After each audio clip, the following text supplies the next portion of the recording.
فاتحہ۔ بسم اللہ الحمد للہ الرحمن الرحیم مالک یوم الدین ایاک نعبد وإیاک نستعین اهدنا الصراط المستقیم صراط الذین أنعمت علیہم غیر المغضوب علیہم ولا الضالین۔ بار دیگر درود بھیجے گا محمد و آل محمد پر۔ صلی علی محمد و آل محمد وعجل۔ اعوذ باللہ من الشیطان الرجیم، بسم اللہ الرحمن الرحیم۔ الحمد للہ رب العالمین، والصلاة والسلام على سید الانبیاء والمرسلین، حبیب الہ العالمین ابی القاسم محمد صلی علی محمد وآل محمد وعجل وعلى آلہ الطیبین الطاہرین،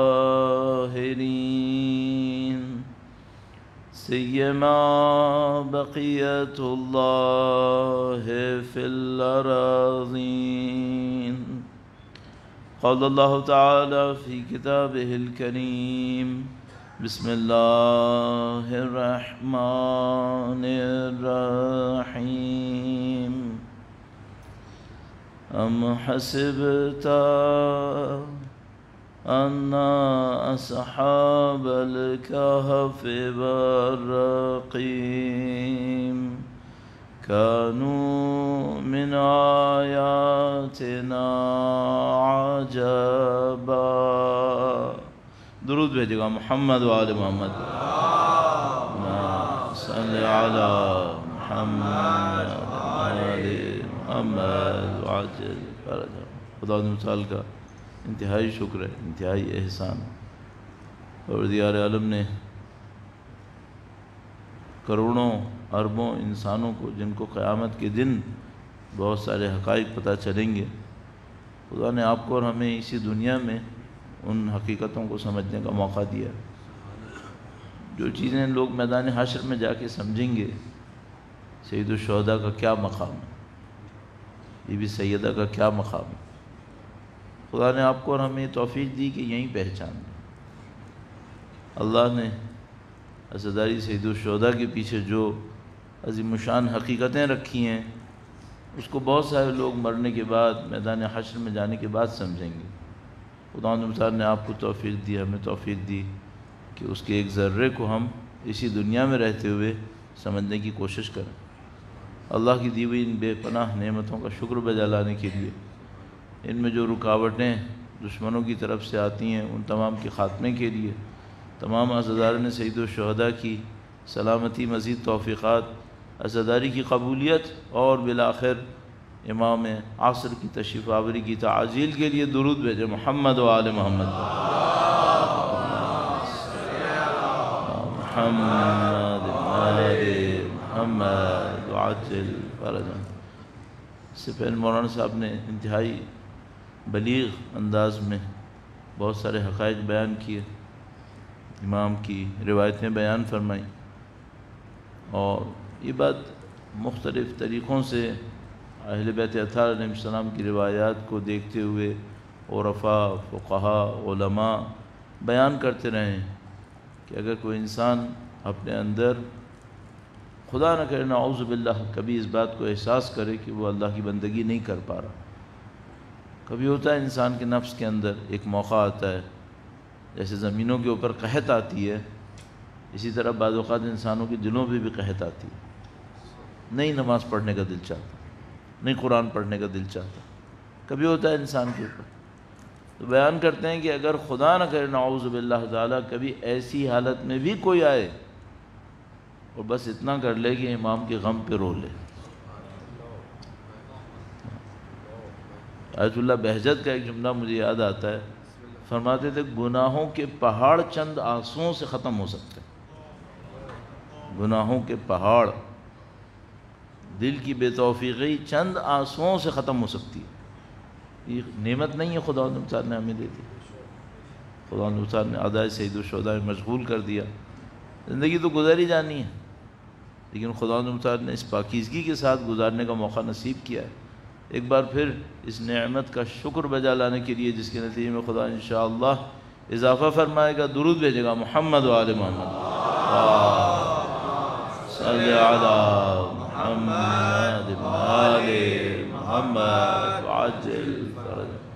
خدا تعالیٰ نے قرآن کریم میں بالکل ابتدا میں جب مومنوں کی صفت بیان کی، متقین کی صفت بیان کی، وہیں پہ خدا تعالیٰ نے بیان کیا کہ یہ وہ لوگ ہیں کہ جو غیب پر ایمان لاتے ہیں. اب اس کے اوپر مفسرین نے بہت محنت کی. یہ جو غیب پر ایمان ہے، اس کا یہ مطلب کیا ہے؟ ظاہر ہے ہم ایک طرف سے خدا تعالیٰ نے فرمایا کہ غیب کا علم تو بس خدا ہی کے پاس ہے. پھر کہیں قرآن کریم میں یہ بھی فرمایا کہ صرف اس کے پاس ہے، اور وہ جس پر وہ راضی ہو اس کو نصیب کرتا ہے. تو اس کا مطلب یہ ہے کہ غیب کوئی بہت بڑی چیز ہے، اس کا علم ہی صرف خدا کے پاس ہے، یا وہ جس پر خود راضی ہو خدا. اور ہم سے یہ کہا گیا ہے کہ تم لوگ کیا کرو؟ تم غیب پہ ایمان لاؤ. تو یہ کیا مرحلہ ہے؟ کس غیب پہ ایمان لائیں جس کا علم بھی نہیں ہے ہمارے پاس؟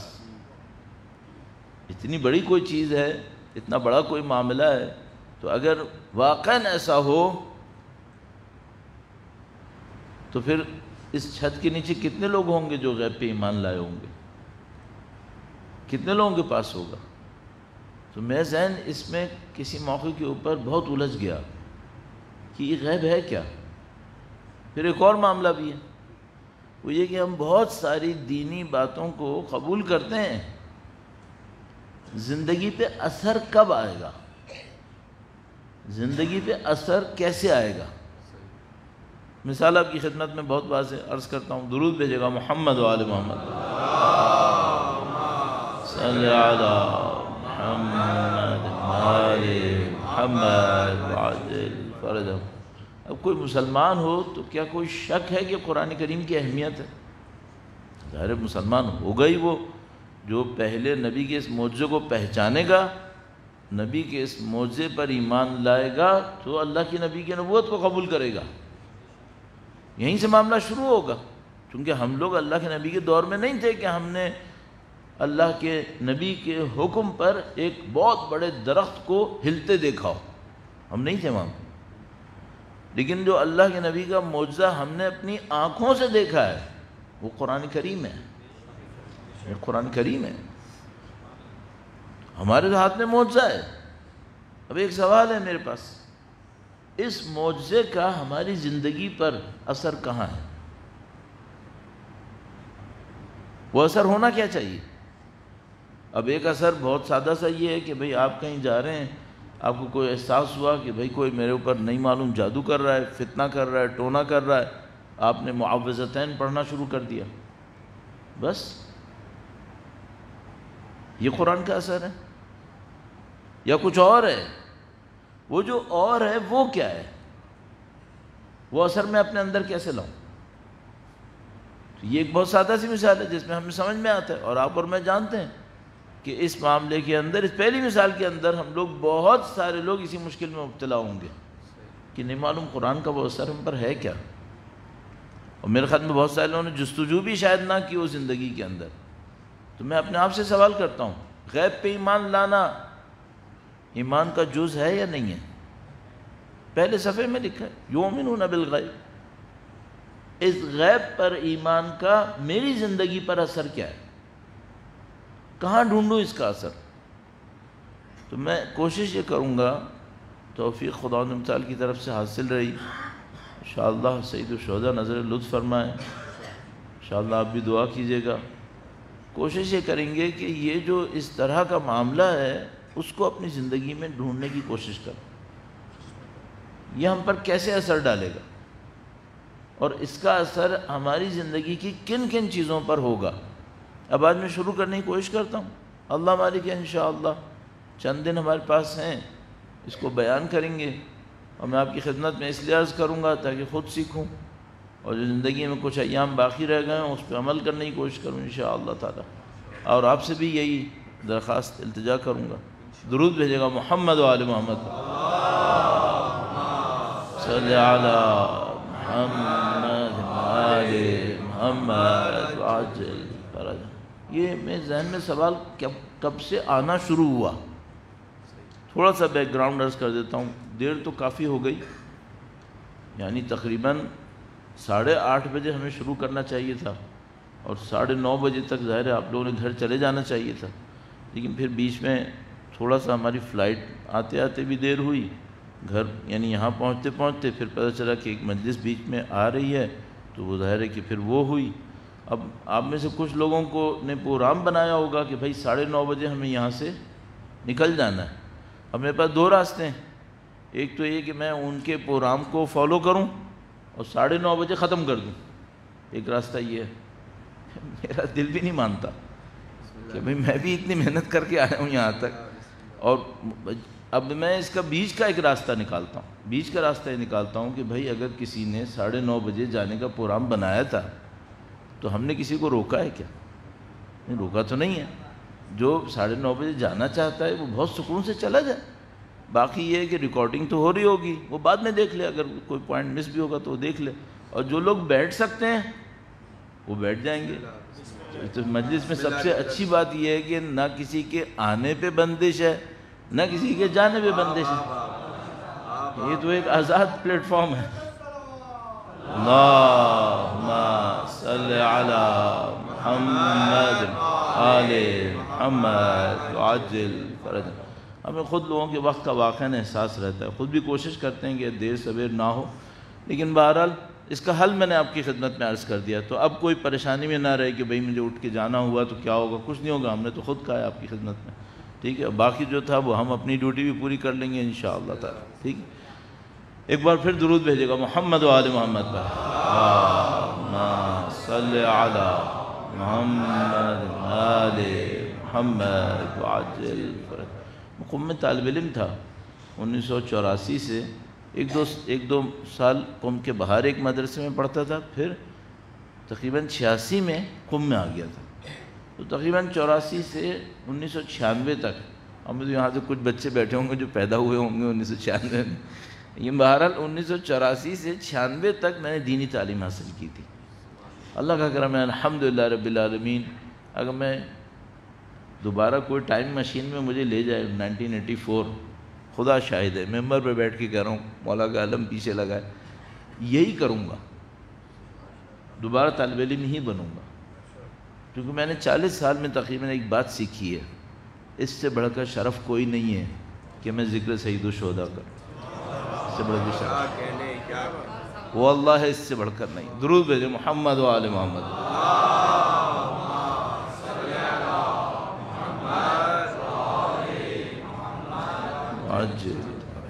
تو میں طالب علم تھا اور ہوں الحمدللہ رب العالمین، اللہ کا احسان۔ تقریباً 1994 کے قریب میرے ذہن میں ایک بات آئی، یہ کہ بھائی میں 10 سال سے دین سیکھ رہا ہوں، اس پہ عمل کیسے کروں؟ جب عمل کرنے میں مسئلہ کیا ہے؟ عمل تو کر رہے تھے، نماز پڑھ رہے ہیں، قرآن پڑھ رہے ہیں، دعائیں پڑھ رہے ہیں، تو میں نے دیکھا کہ ہمارے دین کا بہت بڑا حصہ عبادتیں ہیں، لیکن عبادتوں کا بھی کہیں پہ اثر ہے، عبادتیں بھی صرف عبادتوں کے لیے نہیں ہیں، عبادتیں بھی کہیں اور پہنچانے کے لیے ہیں، وہ جو پہنچانے کے لیے وہ کیا ہے؟ تو وہ بالکل بریف کرتے ہوئے، بالکل مختصر کرتے ہوئے، وہ یہ کہ اللہ عبادتوں کے ذریعے سے ہمارے اندر کچھ صفتوں کو جگانا چاہتا ہے۔ عبادت اگر وہ صفت نہ لائے، اس کا مطلب ہے عبادت ادا تو ہو گئی ہے، قبول نہیں ہوئی۔ یعنی آپ خود سوچیں، ان الصلاۃ تنہا عن الفحشاء والمنکر. تو اگر نماز ہوئی، قبول ہوئی، تو فحشاء نہیں ہوں گے. فحشاء نہیں ہوئے، پاکیزگی ہوگی. منکر نہیں ہوں گے، اس کا مطلب ہے معروف ہوگا. تو ایسا ہو سکتا ہے کہ نماز قبول ہو پھر بھی فحشاء ہو؟ یہ تو نہیں ہوگا. اچھا، اب وہ جو فحشاء نعوذ باللہ ہوں کسی کے اندر، وہ نماز کے دوران ہوں گے؟ نماز کے دوران کون فحشاء کرے گا؟ وہ جو منکر خدا نہ کرے کسی کے اندر ہوئے، مسجد کے اندر، نماز کے اندر ہوں گے؟ نہیں. بس نماز آپ مسجد میں پڑھیں گے، فحشاء کا مقابلہ باہر ہوگا. نماز آپ مصلی پہ پڑھیں گے، منکر سے حفاظت آپ کی بزنس میں ہوگی، جاب پہ ہوگی. صحیح ہے؟ اس کا مطلب کیا ہے؟ اس کا مطلب ہے عبادت واجب ہے، آپ عبادت کریں گے، اس کا ایک ثواب ملے گا. یہ نشانی کہ عبادت قبول ہوئی یا نہیں ہوئی، آپ کے اندر کوئی صفت بنے گی. وہ صفت بن گئی تو پھر یہ عبادت قبول ہو گئی. صحیح ہے؟ اچھا، اب فرض کریں میرے ساتھ ایک کام ہو گیا، وہ یہ کہ میں مدرسے میں رہ رہا ہوں، میں قم میں رہ رہا ہوں، میں نمازیں پڑھے جا رہا ہوں، فحشاء کا کوئی چانس ہی نہیں ہے. اب مجھے کیسے پتا چلے کہ میں فحشاء سے بچا یا نہیں بچا؟ میں مدرسے میں رہ رہا ہوں، ظاہری طور پر منکرات کا کوئی چانس ہی نہیں ہے. بھائی میں قم میں بیٹھ کر کیا کوئی رشوت لوں گا؟ نعوذ باللہ تعالیٰ. اب میں طالب علم ہوں، میرا اسکالرشپ لگا ہوا ہے، میں بزنس نہیں کرتا، جاب نہیں کرتا، رشوت کہاں سے لوں گا؟ اب میں رشوت نہیں لے رہا ہوں اور میں کیا کہہ رہا ہوں؟ الحمدللہ میں راشی نہیں ہوں، کیونکہ جگہ ہی نہیں ہے. کیسے پتہ چلے گا کہ راشی نہیں ہے؟ جگہ ہی نہیں ہے. تو میں صلاۃ پڑھ رہا ہوں، منکر اور فحشاء سے محفوظ ہوں، کیونکہ ابھی مدرسے میں پڑھ رہا ہوں، گنجائش ہی نہیں ہے. تو اچانک میرے ذہن میں یہ آیا کہ بھائی یہ تو میں 10 سال سے دین پڑھ رہا ہوں اور میں سمجھ رہا ہوں کہ میں سیکھ رہا ہوں، سیکھ بھی رہا ہوں یا نہیں سیکھ رہا ہوں. اب مثلا کیا ہوگا؟ مثلا ہم سے کہا گیا بھائی آپ توکل کرو. صحیح ہے، توکل کر لیتے. ایسی کوئی سختی میں آیا کہ توکل ٹیسٹ ہوگا؟ میں طالب علم ہوں، مدرسے میں پڑھ رہا ہوں، قم میں رہ رہا ہوں، نہ کوئی دشمن للکارتا ہے یہاں پہ، نہ کوئی مصیبت ایسی آتی ہے کہ میں دیکھوں میں نے توکل کیا یا نہیں کیا. 4 دفعہ مثلا کوئی تھوڑی بہت مالی سختی میں آ گئے تو وہ بے بسی میں اور کرتا بھی کیا صبر کے علاوہ. تو اس کو میں کہوں کہ میں توکل کر رہا تھا، کیا پتہ توکل کر رہا تھا یا نہیں کر رہا تھا. تو مجھے اچانک ایک بات سمجھ میں آئی کہ بھائی ہم دین سیکھے جا رہے ہیں اور ہم یہ سمجھ رہے ہیں کہ ہم مومن پرہیزگار ہیں، متقی ہیں مثلا، لیکن یہ ٹیسٹ نہیں ہو رہا ہے. اب کوئی ایسا کام کروں کہ دین میں کچھ سمجھ میں تو آئے کہ کر کیا رہا ہوں میں. تو پھر آہستہ آہستہ میں اس پہ شفٹ ہونا شروع ہوا کہ دین کو ٹیسٹ کرتا ہوں، اپنے دین کو آزماتا ہوں جو میں نے سیکھا ہے. اور مجھے یاد ہے پہلی چیز جو میرے دماغ میں آئی کہ اس کو مجھے آزما لینا چاہیے، اور میرے سامنے پورا دین آ گیا. اور اس دین میں بہت ساری ایسی چیزیں تھیں جو میں آزما ہی نہیں سکتا تھا، میرا کیلیبر ہی نہیں تھا. وہ کوئی میدان کربلا میں اکیلا کھڑا ہو، یہ ہمارا کیلیبر نہیں ہے. ہمارے پہ کوئی مقام ہی نہیں ہے، مجال ہی نہیں ہے کوئی، اس کو تو نہیں آزما سکتا میں. تو پھر میرے ذہن میں آیا وہاں سے شروع کروں جو بالکل لائف کا حصہ ہے، یہاں سے شروع کروں، وہاں سے شروع کروں اور پھر آہستہ آہستہ بڑھاؤں کہ میں دین سیکھا تھا اس کا کیا ہوا. پھر آہستہ آہستہ شاید خدا ایسے موقع لے کر آئے جس سے مجھے سمجھ میں آئے کہ بھائی دین اثر کر رہا ہے یا نہیں کر رہا ہے. تو میں نے کہا اس سے مجھے 2 فائدے ہوں گے. ایک تو یہ کہ یہ مجھے سمجھ میں آ جائے گا کہ 10 سال میں نے وقت لگایا، اس میں نے دین سیکھا یا نہیں سیکھا. دوسری بات یہ کہ پھر جب میں کسی کو بتاؤں گا کہ میرے دین نے میرے اوپر یہ اثر ڈالا تو میں نے تجربہ کیا ہوا ہوگا. لفظ نہیں بولوں گا، عمل سے ایک تجربہ ہو چکا ہوگا، پھر بات سمجھ میں آتی. اگر میں آپ کو ایک نسخہ دوں کہ اگر آپ پریشان ہوں تو اس نسخے پہ عمل کریں، اور کسی دن آپ مجھے پریشان دیکھیں تو آپ مجھ سے کیا کہیں گے؟ مولانا وہ نسخہ کہاں گیا؟ اور پھر میں آپ سے کہوں کہ وہ تو میں نے آپ سے عرض کیا تھا، میں تو خود کسی اور سے پوچھنے جا رہا ہوں کہ کروں کیا، تو پھر آپ کے خیال میں اس نسخے کی کوئی قیمت رہے گی؟ آپ کہیں گے بھائی اگر اس کو یقین ہوتا تو یہ خود نہ عمل کر چکا ہوتا اس کے اوپر۔ تو یہاں سے مجھے سمجھ میں آیا بھائی دین معذرت کے ساتھ ہم کیوں نہیں پھیلا پا رہے؟ اس لیے نہیں پھیلا پا رہے کیونکہ جو دین ہم لوگوں کو دینا چاہ رہے ہیں شاید وہ ہمارے اندر ابھی اندر محکم نہیں ہوا ہے، زبان پہ ہے۔ اور ایک بات مجھے سمجھ میں آئی ہے، دین زبان سے نہیں پھیلتا ہے، دین قلب سے پھیلتا ہے۔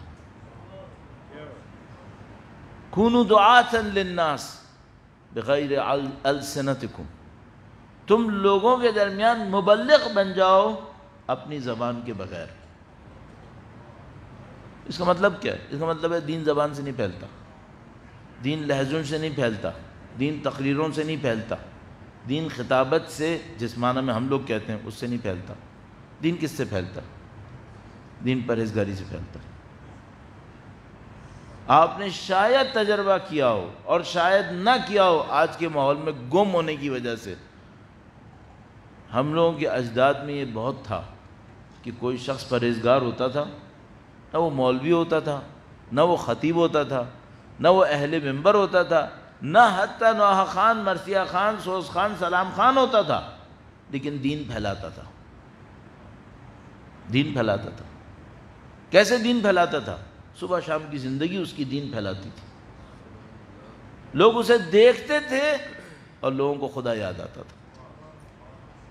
دین ایسے پھیلتا ہے، جو مجھے سمجھ میں آیا۔ اب اس کو دیکھتے ہوئے میں نے پہلا تجربہ کہاں سے شروع کیا؟ پہلے عرض کر چکا ہوں، تھوڑا سا تفصیل سے میں نے عرض کر دیا ہے، اس کو دوبارہ عرض کرتا ہوں۔ درود بھیجے گا محمد و آل محمد پر، صلی علی آل محمد وعجل فرجہم۔ سب سے پہلے میں نے تجربہ کیا وہ ایک عظیم الشان عبادت پہ کیا، جس کا وقت تو کم تھا لیکن اس کی فضیلت بہت زیادہ تھی۔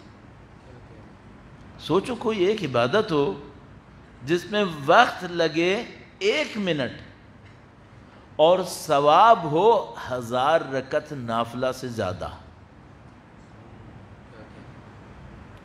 وہ وہی جو آپ کے ہاتھ میں ہے، بی بی کی تسبیح۔ 1 منٹ لگے گا آپ کو اگر آپ نے ہلکے ہلکے پڑھا، ورنہ میں بہت دفعہ عرض کر چکا ہوں لوگ 15 سے 20 سیکنڈ لگاتے ہیں۔ اگر آپ خدا نہ کرے نعوذ باللہ تعالیٰ اس کیٹیگری میں ہیں جو 15 سے 20 سیکنڈ میں 200 کلمات ادا فرما رہے ہیں، تو میں آپ سے درخواست کروں گا ہاتھ جوڑے بغیر 10 بستہ یہ حرکت مت کریں، سکون سے پڑھیں، زیادہ سے زیادہ اتنا رکھیں اللہ اکبر اللہ اکبر اللہ اکبر، اس اسپیڈ سے، اس سے زیادہ مت بڑھائیں، ورنہ آپ کا ثواب بہت کم رہ جائے گا، اثر نہ ہونے کے برابر ہوگا۔ ثواب پھر بھی ہوگا، وہ بات نہیں آئے گی۔ تو میں سب سے پہلے سوچا بھائی یہ تسبیح کیا ہے؟ ظاہری طور پر بچپن سے سن رہا تھا، بچپن سے میری والدہ نے مجھے نماز سکھائی تھی تو تسبیح پڑھنا سکھایا تھا۔ پہلے تو ہم لوگ واجب سمجھ کے پڑھتے تھے، جب تک ہم قم نہیں گئے تھے ہم سمجھتے تھے یہ نماز کا واجب حصہ ہے۔ البتہ اس زمانے میں واجب مستحب کی تمیز نہیں تھی، بس جو والدین نے سکھا دیا ہم سمجھتے تھے نماز پوری یہی ہے، تو ہم لوگ قنوت سمجھتے تھے واجب ہے۔ اور یہ جو 3 دفعہ اللہ اکبر اللہ اکبر اللہ اکبر، اس کو ہم سمجھتے تھے یہ واجب ہے، پھر تسبیح بھی سمجھتے تھے واجب ہے، اس طرح پڑھتے تھے، ورنہ سمجھتے تھے نماز ہوئی ہی نہیں ہے۔ یہ تو بعد میں سمجھ میں آیا کہ نہیں بھائی واجب نہیں ہے، مستحب ہے، لیکن بچپن سے سن رہے تھے۔ اچھا کیا سن رہے تھے؟ میں لمبی داستان میں نہ جاؤں، لیکن بہرحال جو ہم سن رہے تھے وہ صحیح تھا، اور وہ یہ کہ یہ تسبیح بی بی کو اللہ کے نبی نے ہدیہ فرمائی تھی۔ اللہ اکبر۔ تھوڑا سا سوچ لیں کہ یہی ایک جملہ کہ ہم تک تسبیح، معذرت کے ساتھ یوں ہی عرض کر رہا ہوں، کوئی کمی کسی مقصود، ہم تک یہ تسبیح جابر بن عبداللہ سے نہیں پہنچی ہے، بی بی سیدہ سے پہنچی ہے۔ اللہ اکبر، درود بھیجے گا محمد و آل محمد کا، صلی علی محمد محمد۔ شاید کسی کو برا لگے میں نے کیوں کہا جابر بن عبد، میں کہنا کیا چاہ رہا ہوں، میں کہہ رہا ہوں راوی اس تسبیح کا نبی سے لے کر دینے والی خود ذات بی بی کی ہے۔ مثلا ایسا نہیں ہے مثلا ایک عام صحابی گئے نبی کے پاس، ان سے پوچھا اے اللہ کے نبی مجھے فلاں کام ہے میں کیا کروں، اللہ کے نبی نے کہا یہ کرو، یہ نہیں ہوا ہے۔ وہ ہستی گئی ہیں جن کے احترام میں اللہ کے نبی کھڑے ہو جاتے تھے، وہ گئی ہیں، انہوں نے فرمایا یہ میری زندگی کا معاملہ ہے، کیا ایک خادمہ ملے گی؟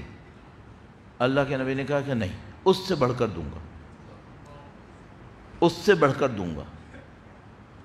یہ جملہ میرے دماغ میں کھپ گیا، میں نے کہا کہ میں نے یہ آزمایا کیوں نہیں آج تک کہ تسبیح مجھے دنیا کے خادموں سے بڑھ کر کچھ دے دے۔ صحیح ہے؟ آپ کو خادم کیوں چاہیے ہوتے ہیں؟ نوکر کیوں چاہیے؟ آپ کو نوکر چاہیے، بہت سارے کام آپ نہیں کر سکتے وہ کر سکتا ہے۔ اللہ کے نبی فرما رہے ہیں نہیں میں تمہیں ایک ایسی چیز دوں گا تمہیں ان کی کوئی ضرورت نہیں رہے گی، کسی ایسی، اب جب اتنی بڑی نعمت مل گئی ہے تو میں اپنے آپ کو محروم کیوں کروں؟ تو میں کم سے کم کام سے لے کر زیادہ سے زیادہ کام تک جاؤں اس تسبیح کے ذریعے سے۔ میں نے کہاں سے شروع کیا؟ معذرت چاہتا ہوں کہ کسی کو یہ کہانی تکلیف دہ لگ رہی ہو، اور اس میں یعنی اسٹارٹنگ پوائنٹ اتنا اچھا نہیں ہے، میں معذرت چاہتا ہوں۔ شروع میں نے کہاں سے کیا؟ میں نے کہا بھائی سب سے کم اثر کسی خادم کا کیا ہوتا ہے؟ یہ ہوتا ہے کہ مثلا میں تھک گیا، میں کام کروں گا تو اور تھک جاؤں گا، تو ایک خادم آئے کوئی کام کر دے تاکہ میں نہ تھکوں۔ تو میں نے کہا چلو مجھے ایک بات سمجھ میں آ گئی، جس دن میں اپنی جسم میں ایسی تھکاوٹ دیکھوں کہ مجھے لگے اب میں کچھ نہیں کر سکتا، تو میں تسبیح پڑھ کے دیکھوں گا کہ فریش ہوا یا نہیں ہوا۔ کم سے کم تو یہاں سے تو شروع ہو، روح پہ کیا اثر پڑے گا اگلا مرحلہ یہاں سے۔ اللہ شاہد ہے میں نے یہاں سے شروع کیا۔ جب میں تھک کے، جس کو ہم لوگ عرف میں اپنی کہتے ہیں کٹ جاتا تھا، میں کہتا تھا اب وقت آئے تسبیح پڑھنے کا، اب وقت آئے تسبیح پڑھنے کا۔ اب دیکھتا ہوں تسبیح سے مجھے سکون ملا یا نہیں ملا۔ آج بھی ایسے ہی ہوا، آج بھی ایسے ہی ہوا۔ کل الحمدللہ 20-22 گھنٹے کا سفر کر کے میں افریقہ سے واپس پہنچا تھا۔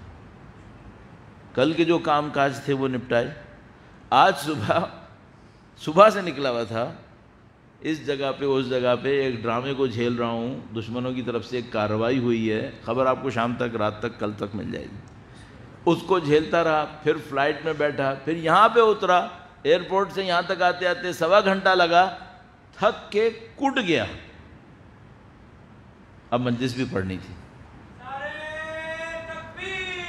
اللہ اکبر، یا رسول اللہ، یا سبحان اللہ، اللہ صلی علی محمد آل محمد وعجل برکتہ۔ میں کہا یہ وقت آئے تسبیح پڑھنے کا، جب میں دماغ پہ اس کا ٹینشن بھی ہے جو ہوا، تھکاوٹ کا ٹینشن بھی ہے، مجلس کا ٹینشن بھی ہے، اور طبیعت بھی تھوڑی خراب، اب صحیح وقت ہے، اب تسبیح پڑھ کے دیکھتا ہوں کیا ہوتا ہے۔ الحمدللہ، الحمدللہ۔ دین آزمائیں، دین آزمائیں، اس دین کی طاقت پہ آپ کا جو یقین بڑھے گا وہ آپ کو اور پتہ نہیں کس منزل پہ لے جائے گا۔ دین کو آزمائیں، پھر جب آپ مطمئن ہو جائیں گے نا، ہاں اس نے اثر کیا، ہاں پھر دیکھیے گا، پھر آپ کو حوصلہ ملے گا۔ الحمدللہ رب العالمین۔ دیکھیں ہم سب لوگ یہاں پہ موجود ہیں، الحمدللہ رب العالمین. جو بچے ہیں ابھی عمر میں کم ہیں، شاید ان کو ابھی وہ موقع بعد میں ملے گا، لیکن ہم میں سے بہت لوگ ہیں جنہوں نے اپنی زندگی میں بڑی بڑی مشکلات مولا ابو الفضل کے نام پہ ختم کروائی ہیں. ہے یا نہیں ہے؟ ہے، ہم نے کروائی ہیں. اب کوئی دشمن ہم سے کہے عزاداری سے ہٹو، ہٹ سکتے ہیں؟ ہم زندگی گزار چکے. بلکہ میں ایک جملہ عرض کروں، ایک زندگی نہیں 1400 سال گزار چکے ہیں. ہم نے علم کی طاقت نہیں سمجھی، ہم نے کربلا کے بین الحرمین کو نہیں سمجھا. ہم نے نہیں سمجھا تو کس قوم نے سمجھا ہے پھر؟ 1400 سال بعد اب تشیع اپنے جوانی میں داخل ہو رہی، جب سب بڑھاپے میں جا کے مر چکے ہیں. الحمدللہ اب طاقت ظاہر ہو رہی ہے آہستہ آہستہ. تو عزیزان محترم، دین کو آزمائیں، دین کے اوپر طاقت پہ توجہ دیں. تو میں جو کام کرنے کی کوشش کروں گا ان چند دنوں کے اندر، وہ یہ عرض کرنے کی کوشش کروں گا کہ جو دین میں ہے ایک ظاہر ہے اس کی تعلیمات میں، اور تعلیمات کا ایک حصہ وہ ہے جو ظاہر کے پیچھے جو زندگی چھپی ہوئی ہے اس کو ریفلیکٹ کر رہا ہے. بس دین کی تعلیمات کے دو حصے ہیں. ایک وہ حصہ ہے جو ہمیں یہ بتاتا ہے ظاہر کیا ہے، ایک وہ حصہ ہے جو اسی کے ساتھ ساتھ ہمیں یہ بتاتا ہے کہ اس ظاہر کے پیچھے ایک باطن بھی ہے. اب ہم یہ کوشش کریں کہ ہم اس ظاہر کو اس باطن سے کسی طرح جوڑ سکیں. اچھا، اگر ہم نے یہ نہیں کیا تو کیا ہوگا؟ خدا نہ کرے، نعوذ باللہ تعالی، اگر ہم نے یہ نہیں کیا تو ہم ظاہر میں رہ جائیں گے اور باطن کا جو فائدہ ہے وہ ہمیں نصیب نہیں ہوگا. اس کے بعد کیا ہوگا؟ اس کے کچھ عرصے کے بعد نعوذ باللہ تعالی، صد نعوذ باللہ تعالی، ہماری نسلیں ظاہر سے تھک جائیں گی. وہ ظاہر سے تھک جائیں گی اور ہم ان کو نہیں سمجھا پائیں گے کہ ہم نے اس ظاہر کو کیوں لیا تھا. کیوں؟ چونکہ ہم نے خود باطن تک پہنچائی حاصل نہیں کی. یہ چیلنج ہے.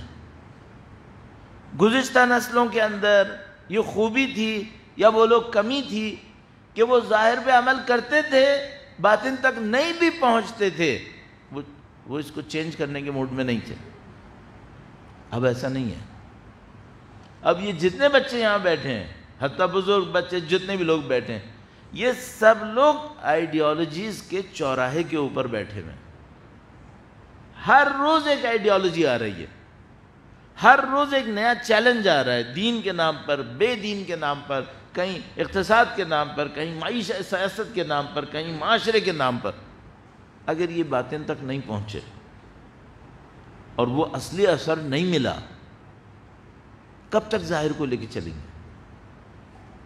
اب کہاں سے شروع کروں؟ ایک بات تو میں نے عرض کر دی تسبیح کے سلسلے میں، تو میرا تکیہ کلام ہے، جہاں جاتا ہوں کچھ نہ کچھ اس سلسلے میں عرض کرتا ہوں. لیکن ایک اور بات عرض کروں گا، یہاں سے ہم شروع کریں گے اور انشاءاللہ 3-4 دن کوشش کریں گے، اگر مجھے کچھ مل پایا بیچ میں تو میں عرض کرتا رہوں گا. باقی انشاءاللہ خدا سے دعا کریں گے کہ خدا ہمیں دین سیکھنے کی سعادت نصیب فرمائے انشاءاللہ تعالی. خاندان اہل بیت اطہار علیہ السلام پر درود بھیجیں. محمد و آل محمد صلی علی محمد محمد عجل فرج. ایک بات عرض ہو گئی تسبیح کے سلسلے میں، اصول عرض ہو گیا. کیا اصول عرض ہوا؟ دین کو آزمائیں. اس کے ساتھ ایک اور بات عرض ہوئی، ہر ظاہر کے پیچھے ایک باطن ہے. ظاہر پہ نہیں رکیں، باطن تک جائیں، دین کی تعلیمات کو اس باطن میں دیکھیں. مثال،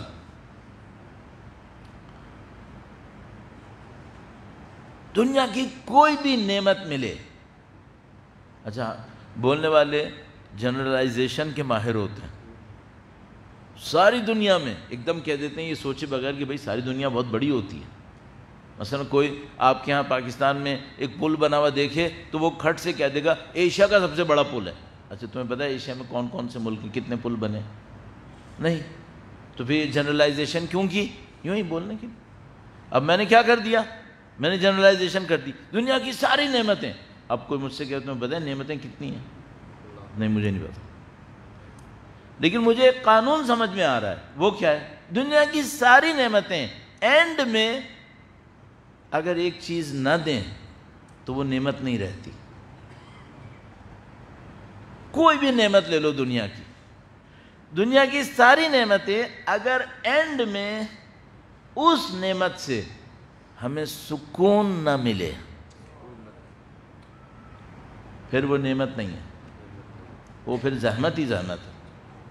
مثال دینا کوئی مشکل کام نہیں ہے. آپ کو دنیا کا مہنگا ترین گھر مل جائے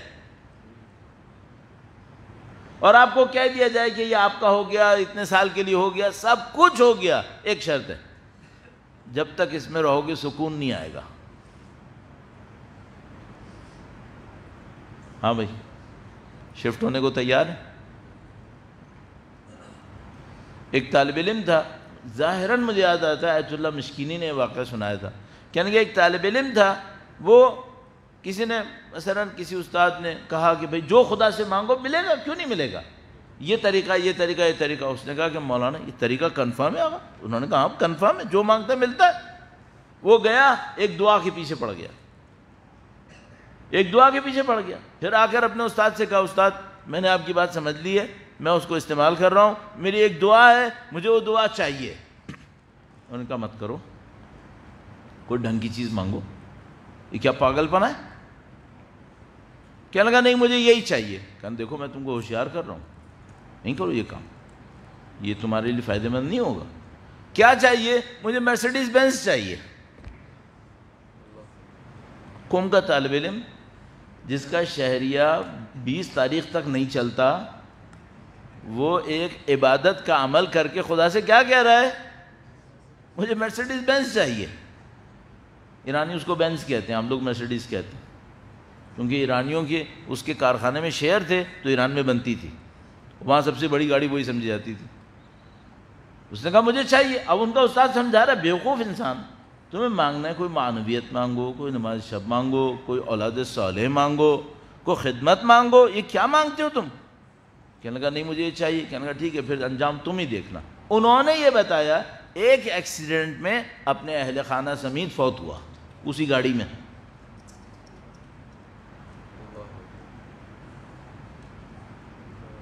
ہاں بھائی مرسیڈیز بینز چاہیے، کس احمق کو چاہیے؟ دنیا کی جتنی بھی نعمتیں چاہیے ہوتی ہیں کس لیے چاہیے ہوتی ہیں؟ مثلا ممکن ہے ابھی میں تو سکون کہا نا، ممکن ہے یہاں پہ وہ بچہ بیٹھا ہو کہنے مولانا سکون نہیں مجھے مزہ چاہیے. مزے کے پیچھے کیا ملتا ہے؟ سیٹسفیکشن. اس سیٹسفیکشن کو ہم اردو میں کہتے ہیں سکون. آپ اسے کچھ اور کہہ لو، اطمینان بول لو. ہر مزے کے بعد کیا ملتا ہے؟ ایک سکون آتا ہے، یہ ہو گیا الحمدللہ. البتہ کچھ مزے ایسے ہوتے ہیں جو دور سے دیکھنے میں پہاڑ لگتے ہیں، جب انسان لے لیتا کہتا ہے لو بھائی اس کے بعد بھی سکون نہیں ملا. یقین مانو دنیا کی تقریباً، اب میں احتیاط کر رہا ہوں تقریباً کہہ رہا ہوں، تقریباً ساری نعمتوں کے ساتھ یہی ہوتا ہے. دور سے دیکھتے ہو لگتا ہے یہ اگر مل گئی نا او ہو، اور جب مل جاتی ہے تو انسان کہتا ہے یہ تھا جس کے لیے میں نے یہ سر مارا تھا. اور اس میں آج کے زمانے میں سر فہرست یہ جو سب گرین کارڈ کے پیچھے بھاگ رہے ہو نا، ویزوں کے پیچھے اور نیشنلٹیز کے پیچھے بھاگ رہے ہو، یقین مانو ایک موقع پہ پچھتاؤ گے. یہ نہیں کہو گے کہ یہ تھا، نہیں کہو گے یہ کیا بلا تھی، یہ کہو گے. تو جو بھی اس موڈ میں ہے، اور یہاں تو ایسے تو یہ تو بحریہ ٹاؤن ہے، یہاں تو تقریباً ہر آدمی موڈ میں بیٹھا ہوگا، اس کے سوچ سمجھ کے کرنا. ابھی بول رہا ہوں سوچ سمجھ کے کرنا، بعد میں پچھتانا پڑے گا. دنیا کی ہر نعمت کے پیچھے سکون چاہیے. اچھا اب میں ایک بات پوچھتا ہوں، ایک سکون کا ظاہر ہے، ایک سکون کا باطن ہے. اگر مجھے ظاہر کا سکون چاہیے، پیسہ چاہیے، طاقت چاہیے، شہرت چاہیے، اور خدا کا دین ایک دفعہ بھی مجھ سے یہ نہیں کہتا تم زندگی گزارو پیسے کے لیے، طاقت کے لیے، شہرت کے لیے. صحیح ہے؟ کبھی کوئی روایت ملی جس نے کہا کہ تمہاری زندگی کا مقصد پیسہ کمانا ہے؟ نہیں. کوئی روایت میں نہیں تمہاری زندگی کا مقصد طاقتور ہونا ہے، مقصد نہیں. تو خدا کو مجھے سکون تک نہیں پہنچانا. اس کا مطلب کیا ہے؟ اس کا مطلب کہہ رہا ہے خدا کے ظاہر سکون دولت، طاقت اور شہرت سے ہے، لیکن میں تمہیں ایک ایسا سکون بتاؤں گا جو اس کے بغیر بھی ہے. اب میں خدا سے پوچھتا ہوں، خدایا کون سا سکون ڈیوریبل ہے؟ کون سے سکون میں ڈیپتھ ہے؟ کون سے سکون میں پائیداری ہے؟ دولت، طاقت، شہرت، یا وہ جو اللہ کے دین کی طرف سے آئے گا؟ اب آپ خود جانتے ہو میں کیا جواب دوں آپ کی طرف سے. ظاہر ہے کہ جو خدا کے دین کی طرف سے آئے گا. کیوں؟ یہ جو دنیا کے سکون ہوں گے ان سب کے پیچھے ایک مشکل لگی ہوئی ہے، لیکن جو خدا کے سکون حاصل کرنے کا راستہ ہے وہ اتنا بڑا کارنامہ کرتا ہے کہ ابو ذر غریب کو صاحب زر بناتا ہے. ابو ذر جس کے پاس زر ہے ہی نہیں اس کو بناتا ہے صاحب زر. صحیح ہے؟ یہ کہیں اور سے سکون لاتا ہے.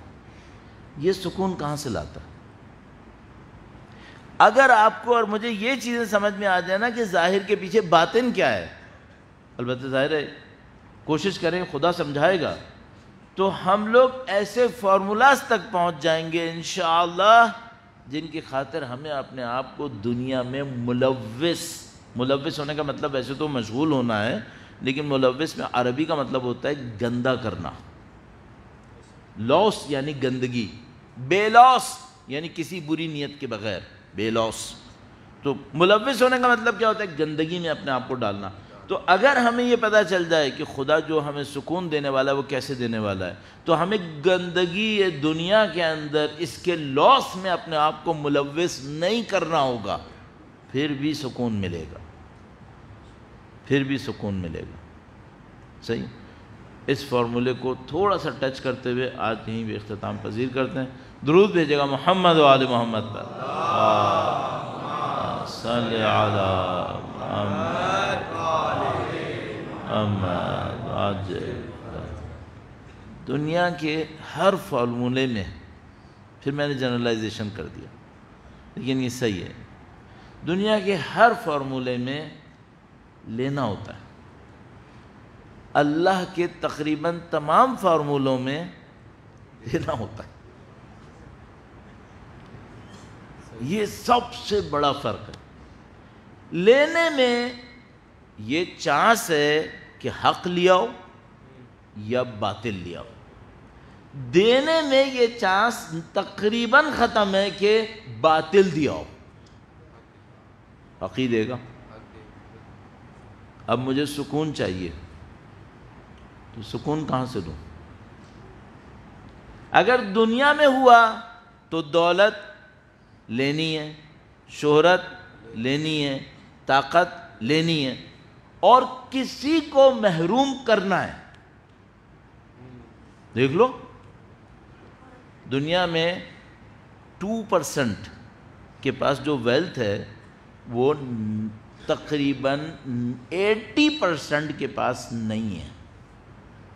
2% کے پاس، ان 2% کے پاس 80% لوگوں کے برابر یا اس سے زیادہ پیسہ ہے جنہوں نے سب کا لیا ہے نا بالآخر.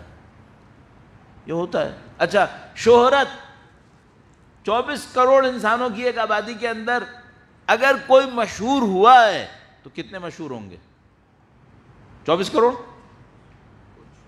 کچھ، باقی نہیں ہوں گے. تو وہ حسرت سے دیکھتے رہیں گے یہ سیلیبریٹی بن گیا ہے اور میں ابھی تک. اس کا مطلب ہے دنیا کے ہر فارمولے میں مجھے لینا ہے بلکہ چھیننا ہے، اور کسی کو محرومیت کا احساس دینا ہے. پیسہ لوں گا، اس کی جیب خالی کروں گا، نہیں بھی میں نے جان بوجھ کے خالی کیا ہو نا تب بھی وہ بیچارہ کوڑتا رہے گا، اس کے پاس یہ گاڑی ہے میرے پاس دیکھو کیا ہے. شہرت لوں گا اور وہ کہے گا لو بھائی یہ سیلیبریٹی دیکھو. طاقت لوں گا تو کہے گا واہ بھائی اس کے بعد دیکھو ذرا. کسی کو مجھے احساس دلانا ہے کہ تیرے پاس نہیں ہے۔ خدا کے فارمولہ کیا کرتا ہے؟ خدا کا فارمولہ کہتا ہے دو تم تمہیں میں دوں گا، تمہیں میں دوں گا۔ اب مجھے کس سے لینا ہے؟ یا اللہ، اس کے خزانے میں دینے پہ کمی آتی ہے؟ اگر میں لوں تو کوئی اور محروم ہوگا؟ نہیں۔ کھرے عرض پہ سارے لوگوں کو سب کچھ دے دے، اس کے خزانے قدرت میں کوئی کمی نہیں آئے گی۔ یہ کتنا اچھا گیم ہے جس میں آپ کو گولڈ میڈل لینے کے لیے سب کو میڈل دینا ہوتا ہے، نہ کہ گولڈ میڈل ایک آدمی لے گا باقی سب دیکھیں گے اس کو گولڈ میڈل ملا ہے۔ اس گیم میں کیوں نہیں آتے لوگ؟ اس گیم میں کیوں نہیں آتے؟ یقین نہیں ہے، یقین نہیں ہے۔ ہمیں دین یہ کہہ رہا ہے تمہیں سکون چاہیے، خدا متعال فرماتا ہے مجھ پہ اعتماد کرو، مجھ پہ اعتماد کرو، میری خاطر دو، پھر دیکھو تمہیں سکون ملے گا یا نہیں ملے گا۔ اب لوگ ڈرگز سے سکون لینا چاہتے ہیں، کیوں؟ دولت، طاقت، شہرت کا گیم ختم ہو گیا ان کے لیے، وہ لے کے تھک چکے ہیں، ان کو اس میں نہیں ملا سکون۔ مہنگی مہنگی ڈرگز جو ہمارے اور آپ کے سال سال کے خرچے کے برابر ہوگی، رات میں پھونک دیتے ہیں، کس لیے؟ سکون چاہیے۔ تو جو اتنی تم نے دولت کمائی تھی، بلینر تھے تمہیں اتنی شہرت ملی تھی، کروڑوں لوگ تمہیں جانتے تھے، تو وہ کہتے ہیں صحیح ہے، ختم ہو جاتا ہے، اس کا فائدہ نہیں ہوتا، آخر میں ڈرگز سے مرتے ہیں۔ ایک ایک دن میں 300 لوگ امریکہ میں اس کے اوور ڈوز سے مر رہے ہیں، مہنگی مہنگی، اتنی مہنگی، میں نے عرض کیا میں جیسے آدمی کو تو سال بھر کا خرچہ وہ ایک رات میں پیتا ہے۔ صحیح ہے، اس کا مطلب یہ فارمولے کا ناکام ہونا بالکل کلیئر ہے، اور آپ اور میں وہ ہیں جس کے پاس صحیح فارمولہ ہے، اس کو یقین نہیں ہے، اس کو یقین نہیں۔ اب میں دیکھنا ہے یقین کیسے لانا۔ تھوڑا سا میں نے عرض کر دیا تسبیح والی مثال سے کہ یقین ایسے لانا، اس کا خلاصہ کیا ہوا؟ آخری جملہ، کسی کو سکون دے کے دیکھو، کسی کو سکون دو اور پھر دیکھو کہ آپ کو سکون ملا یا نہیں ملا۔ ہاں، آسان ترین راستہ یہ۔ کسی کو عزت دو، عزت دو، سکون دو، خوشی دو، ہاں، پھر خدا پہ چھوڑو۔ میری طرح یہاں بیٹھ کے نہیں بولنا ورنہ ضائع ہو جائے گا۔ ہم لوگ بول دیتے ہیں، باقی اللہ مالک ہے کہ بچے گا نہیں بچے گا، لیکن بولنے پہ ضائع ہوتا ہے۔ تو آپ اور میں کیا کریں؟ میرا جیسا آدمی کیا کرے جس کو بولنا بھی ہے، کچھ بولے اور کچھ نہ بولے۔ شب جمعہ تو نہیں ہے آج، شعر پڑھنا مکروہ نہیں ہے۔ مولانا جلال الدین رومی نے کہا تھا، ہر کرا اسرار حق آموختند، مہر کردند و دہن را دوختند۔ جس کو بھی حق نے اپنے راز سکھائے، اس کے منہ پر ایک مہر لگائی اور اس کے لبوں کو سی دیا۔ اس لیے یہ آیت اللہ بہجت جیسے لوگ خاموشی سے مرتے ہیں، یہ لوگ اس لیے خاموشی سے مرتے ہیں، یہ ہماری طرح چلا چلا کے نہیں مرتے، یہ لوگ خاموشی سے مرتے ہیں۔ ہر کھرا اسرار حق آموختن، مہر کردن و دہن را دوختن، سی دیا۔ ان کے پیچھے سینکڑوں ہیں جو آغا بہجت کی جیسی شہرت کے 10% پہ بھی نہیں پہنچے اور اپنے ہونٹوں کو سلے سلے دنیا سے رخصت ہوئے، لیکن ابھی بھی اثر دے رہے ہیں، ابھی بھی اثر دے رہے ہیں۔ یہ عجیب، مجھے سمجھ میں آیا ابھی ایسے سوچ کر، وہ یہ کہ جو دنیا میں زیادہ مظلومی میں مرا ہے اس کا اثر اس سے کہیں زیادہ ہے جس کو دنیا میں مظلومیت نہیں جھیلنی پڑی۔ اس کے وجود کا اثر زیادہ ہے جس کو دنیا میں مظلومیت جھیلنی پڑی ہے۔ مصائب سے رب بن گیا، کس کے نام پہ بیٹھے؟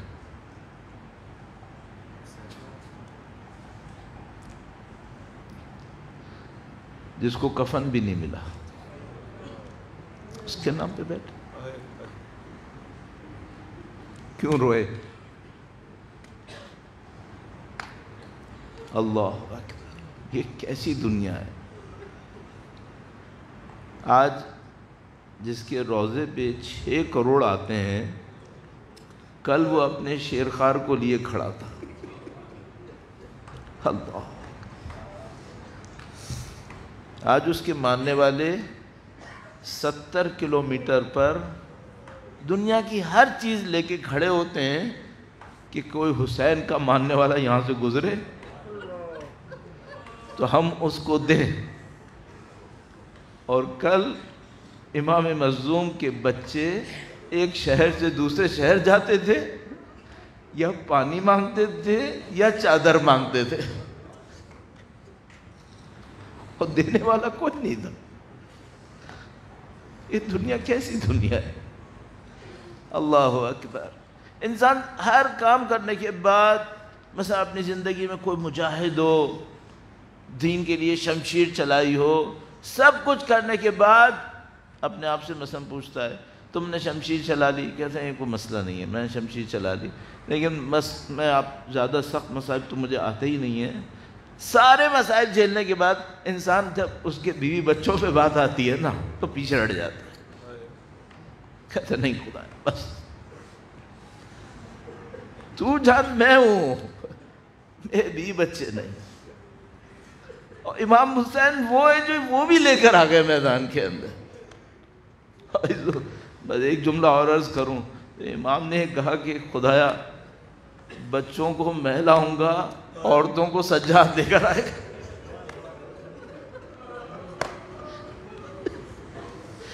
اگر مولا سید سجاد کا منصب کسی کو دیکھنا ہے، میرا خیال ہے جو اس کی جگہ ہوگی وہ بازار شام ہوگی۔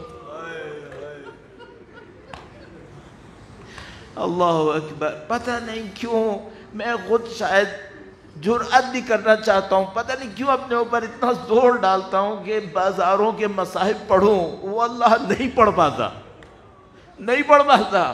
زیادہ زیادہ میں اپنے ذہن میں سوچتا ہوں تو مجھے شرم آنے لگتی ہے، بی بی سیدہ کی اولاد بازاروں میں، مولا اولیاء علی کی اولاد طیبہ و طاہرہ بازاروں کے اندر۔ ہمارے ذہنوں میں ایک عظمت ہے ان اہل بیت اطہار علیہ السلام کی، اس عظمت کے ساتھ یہ جملے کیسے انسان ادا کرے۔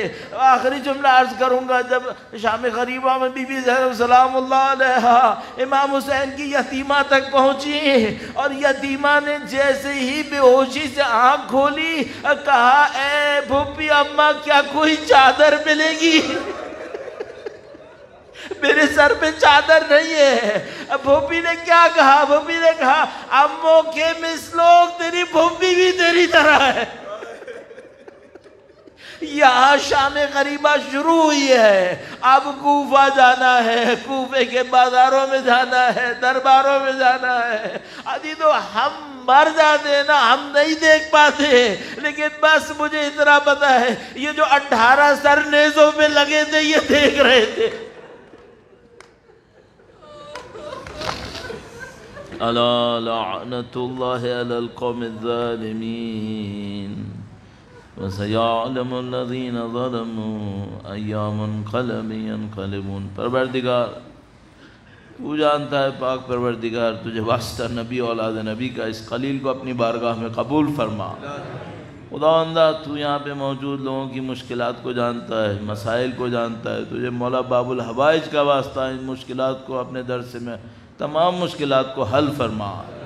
اے پاک پروردگار تجھے واسطہ نبی اولاد نبی کا، ان کے مصائب کا واسطہ، خدایا ہمیں ان کے نقش قدم پر چلنے کی سعادت نصیب فرما۔ قیامت تک ہماری تمام نسلوں کو اہل بیت کے جانثاروں وفاداروں میں قرار فرما۔ ان کے چاہنے والے دنیا میں جہاں کہیں بھی ہیں ان کی جان مال عزت و آبرو کی حفاظت فرما۔ خدایا وقت کے امام کے ظہور مبارک میں تعجیل فرما، ان کی نصرت کی سعادت اس راہ میں شہادت نصیب فرما۔ ربنا تقبل منا انك انت السميع العليم وتب علينا انك انت التواب الرحيم بجاه نبيك وعترته الطاهرين۔